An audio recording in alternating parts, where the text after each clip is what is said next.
My name is Christine Martin. I'm 53 years old and I just received a free knee replacement from Baycare. The pain originally started after my car accident.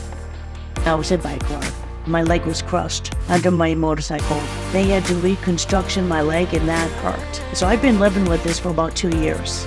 My fear was that I was just going to continually keep on having to wrap it up or use ointment and that it was just never going to get better. My doctor at the Coda Free Clinic said I should get a knee replacement and they helped me apply for the Operation Walk USA. At the end of August, I found out that I was a candidate. I was like, no way. And I was just like, not me. It's like you hear about it from like other people. And they're like you, and I'm like, oh my God, that's so cool.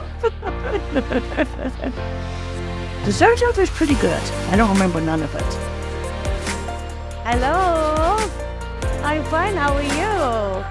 Since my surgery, I have been receiving visits from my physical therapist from Baycare. I feel awfully special and I feel loved. And I've even had people come up to me and they said, you had a knee replacement surgery? And I'm like, yes. And they're like, oh, I'm never going to get that done. That hurts, it hurts. And then I'm like, well, you know what? If you need to get it done, I said, then you have to get it done. I'm very blessed that this is happening to me. I'm just so happy. I feel good that this is now finally behind me. This is done and over with and I don't have to worry about it anymore.